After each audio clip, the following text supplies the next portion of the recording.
Hello, I'm Pete Torriello. And I'm Maureen Torriello. Welcome to the Sonic Boomers Podcast. Nice to have you with us again on the Boomers. And on the last show, Maureen put up a comment question. Yes, I did. And we had a pretty good response. Yes, our listeners did not disappoint, as we say. And the question was? The question was, if money was no object, what kind of a wedding would you have? Or would you change anything about your wedding that if you're already married? If money was not an object. Now, I think we should share a little bit about our wedding, first of all. Yep. And we were married in 1976, July 24th. See? Also known as the day that will live in infamy. Why? No, I'm just kidding. Just kidding. I would so marry you again in a heartbeat. Aww. In a heartbeat. But we were married July 24th, 76, on the campus of Seton Hall University in Immaculate Conception Chapel. Yes. Father Stengel. Yep. Father Stengel was the third priest because we blew through two others before the wedding. And what happened was the first, and some of you who listen to us on the WSOU Right. side may know these names. Maybe they married you, because there were a few of us that got married Well, that was the year. out of the radio station. And the first guy that we asked to marry us was Bob Ansack. Yes. Father Bob Ansack. Who was the cool priest. He was the cool priest. And he left to go on sabbatical. Mm-hmm. Then we had another priest who was one of my professors. Right. Whose name I still can't cannot remember it to this day. No. And I thought he was pretty good. Yeah.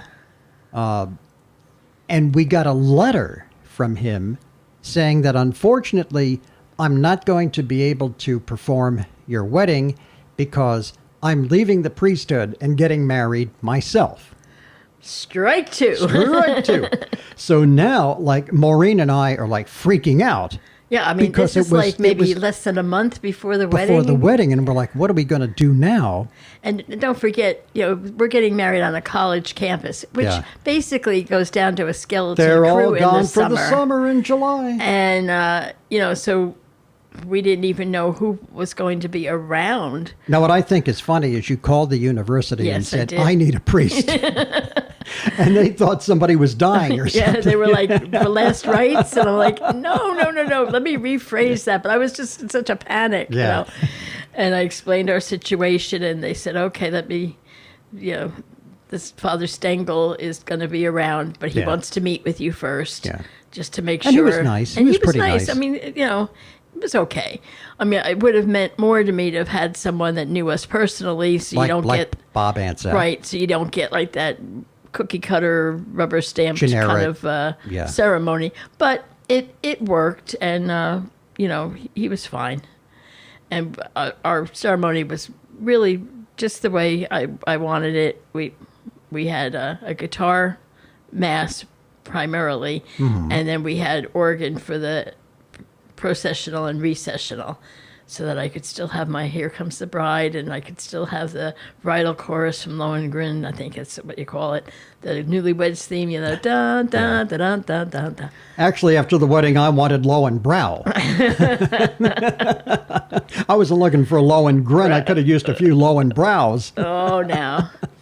And so, that was our ceremony, and then we had our reception in the town and campus in West Orange.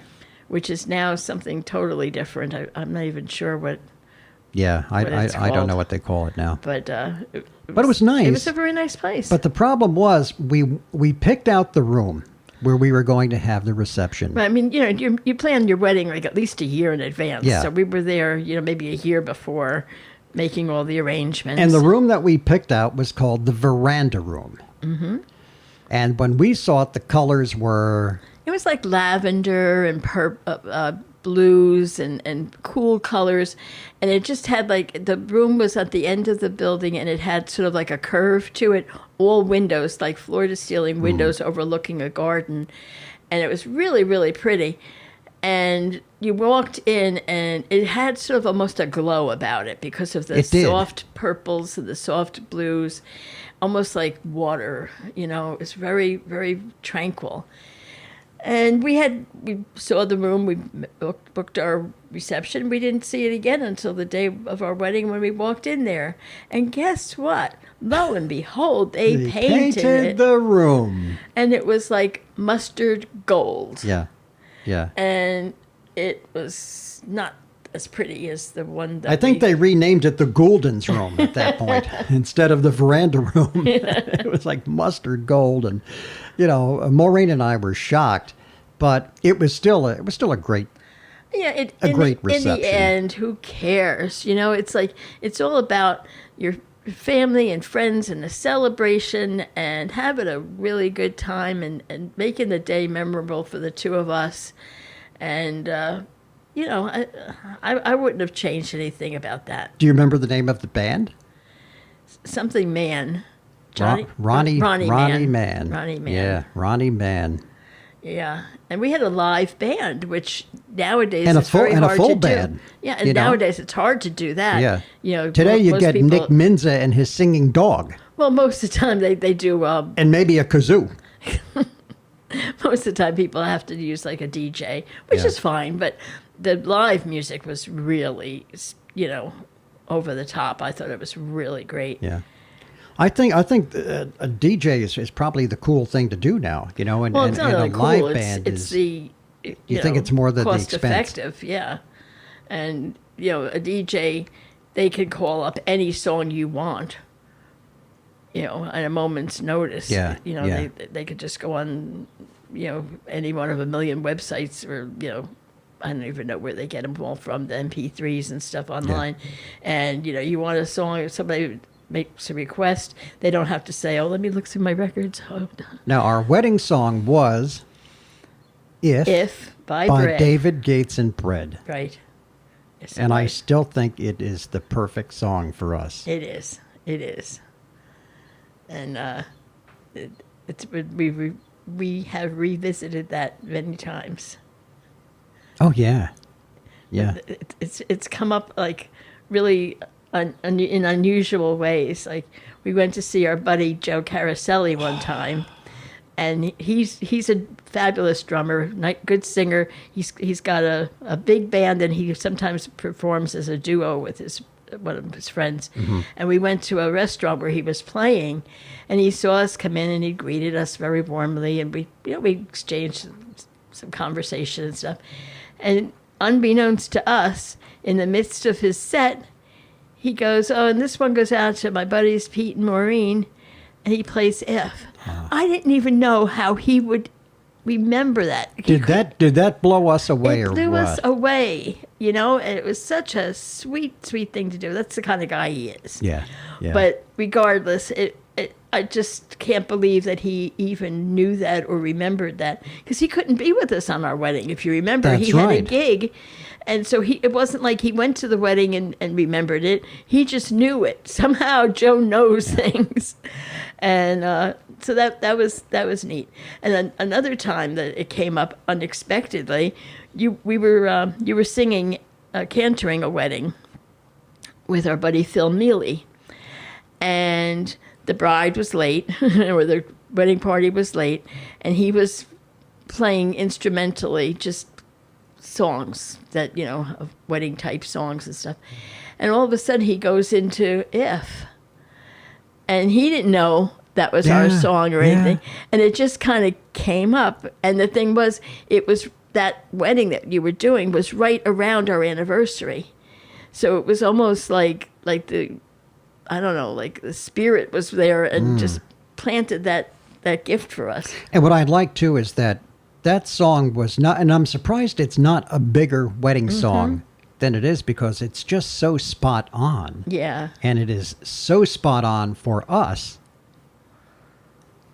But I remember the year that we were getting married, the big wedding song was "Inagata Devita." No, it was not.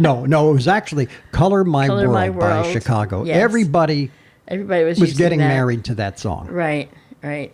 And there was a carpenter's one too. Close to you? Yeah, that was really big. Yeah.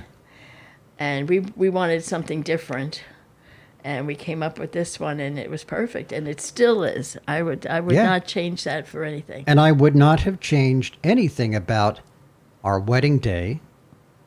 I would not have changed anything about the reception, except the color of the room. But where I think if we had a big budget, Yeah. or as you said in your question, an unlimited budget, I would have beefed up the honeymoon because we only had, I think you said 5 days. I think it was 5 days. and we it wasn't paid quite a week. We paid for our honeymoon and our reception ourselves. Yeah. No, nobody gave us any money.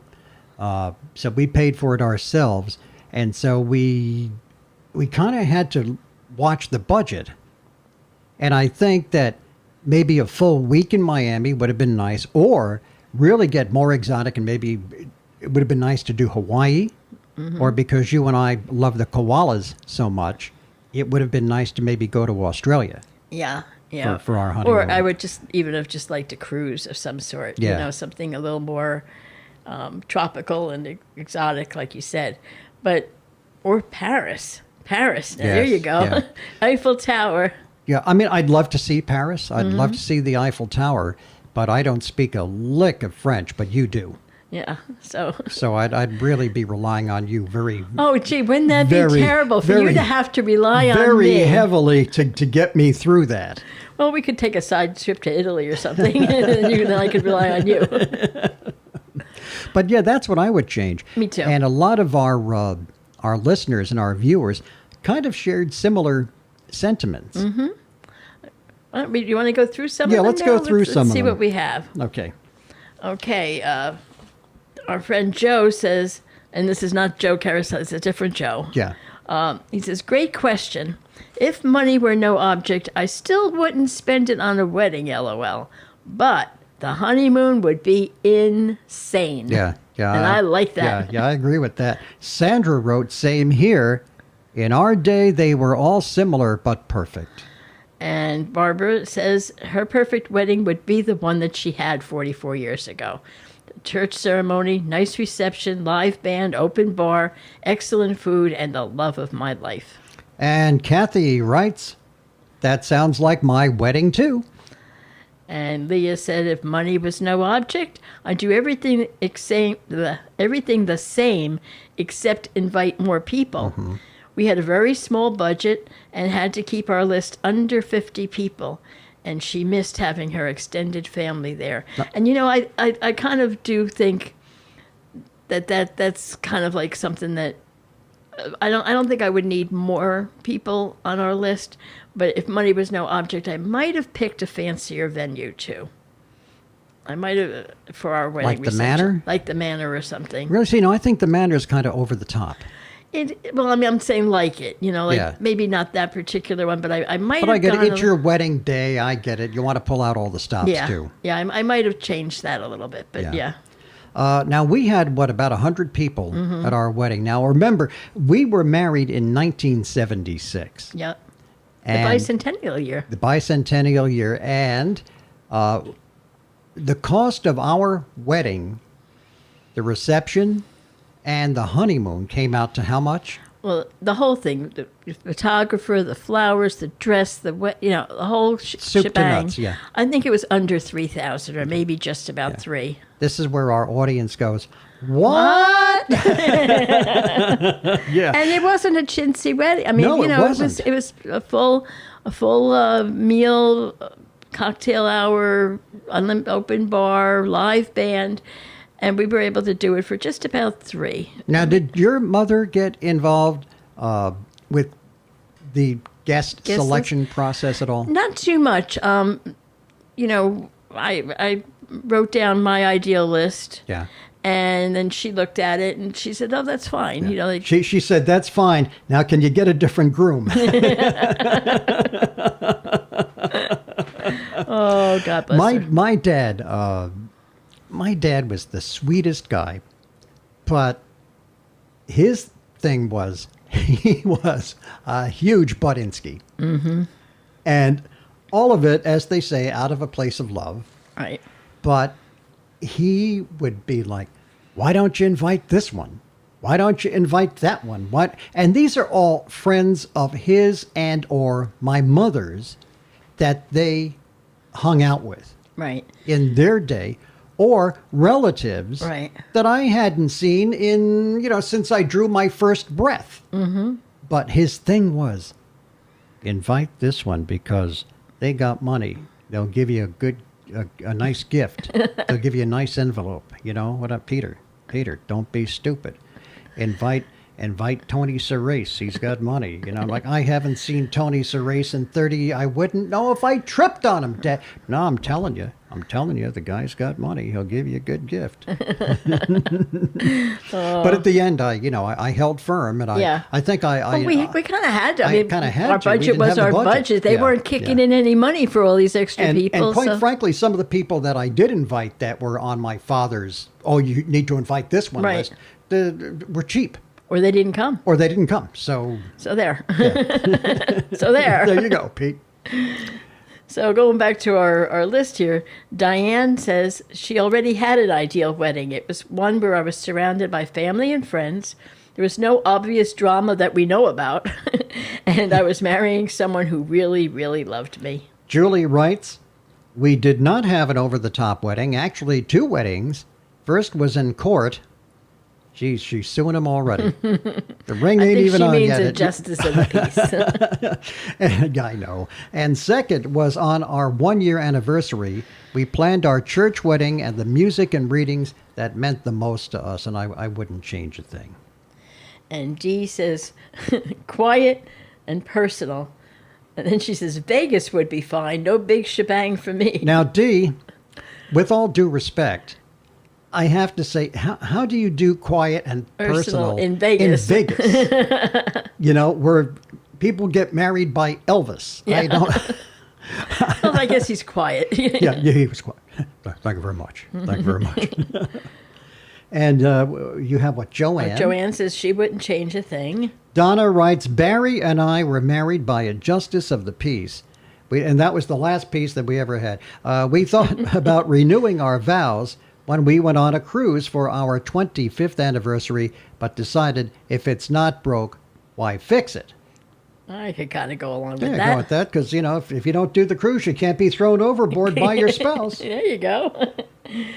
Cindy says she's been married twice. She had 2 big weddings. Her second husband never had a nice wedding, so she got another wedding dress and a big wedding. And seeing that she's now single, she said, I would not have a big wedding this time around. Maybe a justice of the peace or a small backyard wedding and no fancy clothes. Roxana says, wouldn't change it at all, but the honeymoon would be an extended international trip rather than one night in a hotel suite and then back to work. Yeah, I think so. I think so, we too. deserve that. And finally, Angela says Bill and I would have gotten married up in Billings, Montana, and invited all our family and friends to come to our ceremony. Unfortunately, we didn't have the time or the money to plan a big event, so we're going to do a big celebration next summer. I guess she must be a newlywed. And the wedding we had was lovely, though, and our dear friends went out of their way to make it an extraordinary event. And congratulations to you and Bill, Angela. Yes. And, and I think in the end that's a good way to end it, our family and friends are what made it an extraordinary event. That seems to be the theme. Family, friends, readings that meant something to me, music that means something to us, and maybe beefing up the actual honeymoon part of it rather than the reception. Yeah, and I think in the long run that's kind of where the focus should be too. On just having a beautiful day, a day of celebration, and you shouldn't get bankrupt over it. No, there's no reason. There's plenty of other things in your life as a married couple that are going to damn near push you into bankruptcy, and it shouldn't start on day one with the cost of your wedding. Yeah. But I think one of the things that we notice about weddings today with these kids is it's really about making the wedding a big production. Yeah. At great expense, too. Yeah, I mean, yeah. I heard a statistic recently that the average wedding costs the couple $20,000. Yeah. And that's a minimum. Many spend far in excess of that. Yeah. And, in the end, it's one day. Yeah, you want it to be a day that you remember. It's one, hopefully you do it once, so you never have a divorce or anything that makes you have a second wedding. But really, I think you got to be kind of sensible too. And the other thing with weddings is what I notice has changed is there's less live music and more DJs. Well, I think again that becomes a budgetary issue. Yeah. It's a band just costs a lot. You don't think it's a question of live music isn't cool anymore? No, I think anybody would rather have live, given the choice. And the plus side to having a DJ though is the internet now. It's like, in the past when you had a DJ, they had to lug in boxes and boxes and crates of albums or 45s or CDs in later years. And now all they need is, like an internet connection or something, connection and they're a good to go. laptop, and They're good to go. they can get any music you want. And, if the people in your, celebration want to make requests and stuff, sky's the limit. They can access almost any song that anybody would want. The other thing that I notice about wedding receptions today, too, is you just don't introduce the bridal party. You have to make a production number out of it. It's got to be a Broadway show. Oh, yeah. Whatever, it's all part of the fun. That doesn't bother me so much. I mean, it's, I mean, it doesn't you cost do you. anything. I'm not being critical. Yeah. I don't mean to be critical, but I just think that, wow, this has just gotten so different. different Yeah. and so overblown. Yeah. And doing things that add to the time to prepare, that add to the expense of the day. And the stress. Yeah. I didn't really, our wedding, I didn't think was stressful at all. That's because we were both half in the bag that day. But No. No, I was so we happy. weren't. It was a happy, I was happy too. day. I went and I got a haircut. I got my hair done That that day. day. Yeah. And I didn't have a beautician come to my house and do makeup and hair. You went I to went the- to the salon Yeah. and got my hair done. And we were getting married later in the day. I think it was like 4:30 in the afternoon or Yeah. something. And I was there like maybe, noontime, I don't know. And they were doing my hair and they were like, oh, what's the occasion? I said, oh, like my wedding. And they were like, oh, well, when's your wedding? I'm like, in about 2 hours. And they were like, what? What? Yeah. I did the same thing. I was in the barber shop and I said to the guy, I said, make it good because I'm getting married today. Yeah. And they were like, you're not nervous? No. And I was like, well, if you just take the razor and just run it across my throat. No, I said, no, this is the greatest day of Yeah. my life. Yeah, You know, I was and so I wasn't excited. nervous at all. And- Plus, I was looking forward to the evening, if you know what I'm saying. Bow, chicka, bow, bow.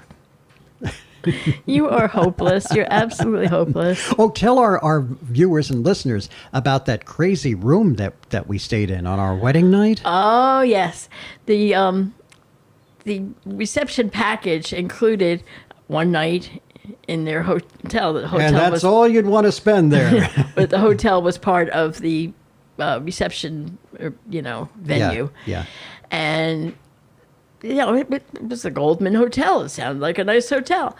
And we got to the room, and it might as well have been a no-tell motel. Yeah. It had, like, I think it was maybe a double bed. It certainly wasn't queen. Yeah. It had the iron, headboard and footboard, squeaky spring mattress. Oh, my God, did that thing squeak. And, a bathroom with little more than a toilet, sink, and a shower. The sink was, like, bolted to the wall, and all the plumbing was visible. It was, like, really, Yeah. it was tiny. It was, like, probably not even as big as this room that we're doing the podcast in. It was, like, everything just was squeezed in there. And there were several other couples Oh, who had the walls gotten were very married thin. that Let's evening. put it that way. And so, we got to hear everybody else celebrating, too, down Well, the they got hallway. to hear us, too. They got to hear us, too. But that was kind of a bit of a but it was. We knew it was going to be one night. It was already late. We were getting up very early in the morning to Catch board our our flight plane to Miami. Miami Beach. So, we were like, hey, we'll just put up with it for the night. It's really not. And where did we stay in Miami Beach? The Aztec Motel. Room 123. 123. Yeah. And it was really a nice motel. It was. And I'm sad to say that it was demolished years ago. That was upsetting when Yes, I saw I online was, like, that so sad. they had pictures of it being demolished, and I was so sad. No, but it wasn't anything fancy, but it was perfect for us. It was just what we needed. And like I've said to you, we were so grown up by then. We felt like, we were 22, 23 years old, and Your first time it on was an airplane. my first on a plane. It was My first time in many years. It was my first time in Florida, and first time on a plane. We navigated the airport. We rented a car. I mean, we thought we were it, and we were. Yeah. And the nice people at Delta Airlines on our flight down to Miami from Right. Newark gave us a bottle of champagne. Well, and again, this is something that's a little bit different. Is back in that day when you went on your honeymoon, the bride wore a corsage. Right. It was part of my bouquet, and that lifted out, and there was a corsage. So you're on the plane, and you got the corsage, and of course you dressed up on a plane. Then, I had a little skirt and a little matching outfit and my little sandals and all. And they said, "Oh, you get your newlyweds," and we're like, "Yeah." And then next thing you know, the flight attendant comes back with a bottle of champagne with a bow on it. Yeah, that was nice. It was That very nice. So we have our trivia question is coming Yes, we up. do. And later on in the show, we're going to give you Pete's going to give you a question this time. for the next podcast that we hope you'll respond to. A future podcast. It may not be the next one. That's we'll right. see how it goes. Right. Depends on how all the logistics go, but we're going to try for the next podcast. So it's time now for our baby boomer trivia. We know you love it. I know. And the questions come from the Trivial Pursuit Baby Boomers edition. Yes, it is. And yours fell on the floor. I was wondering, I'm like, I know there was a card It here. stuck to your arm and you Yeah. fell on the floor. All right. Can you chew gum and listen at the same time? No. All right, go ahead. Okay, this is in the RPM category. Okay, so it's a music question. What song of the South did Bobby Sox and the Blue Jeans push into the charts in 1962? Give me that question again. What song of the South? What song? Read that again, please. What song of the South did Bobby Sox and the Blue Jeans push into the charts in 1962? Bobby Sox and the Blue Jeans. Who wears short shorts? No. Sorry. Yeah. It was Zippity Doo Dah. Really? Yep. That's what it says. As in zippity doo dah, zippity. Yeah. Really? Yeah. I thought that was Jiminy Cricket, Well, he did it in the... like on the Mickey Mouse Club. Or He did it in one of the... Yeah. what is it, Peter Pan? Wow. Okay. But, yeah. I had no clue on that one. Okay. Let's try. This one is called Life and Times category. Life and Times. What product claimed from 1951 on to act twice as fast as aspirin? Twice as fast as aspirin. Acts twice as fast as aspirin. I'm thinking between two. And what year was that?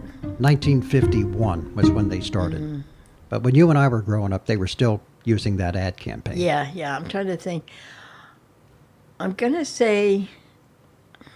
I've got it down to two. I'm going to say Bufferin. Am I right? Yeah, Bufferin. I was thinking Bufferin or Excedrin. Yeah. Now, remember the Excedrin was the Excedrin headache? Headache, Remember yeah. the kid was like making noise in the house or something, and the mother is like, "Can't you calm down? I have a headache." Remember that? And the kid gets all dejected, and then the announcer comes on and says, Excedrin relieves headache pain fast. Or they used to have, remember they had a commercial where they had like a lightning bolt. Sure. They had a lightning bolt and like a hammer to show how your head was feeling. Yeah. And the guy would take the bufferin or whatever it was, and then the little hammer would disappear and the lightning bolt would disappear. You remember that? It's ringing a bell. It was either bufferin or Excedrin, I think, that did that. All right, so we're 1 for 2. Okay. All right. Now, for the next podcast, hopefully, or a future podcast, we want to ask you, because this is a question that is on everybody's mind these days. What's going on? What's going on with real estate?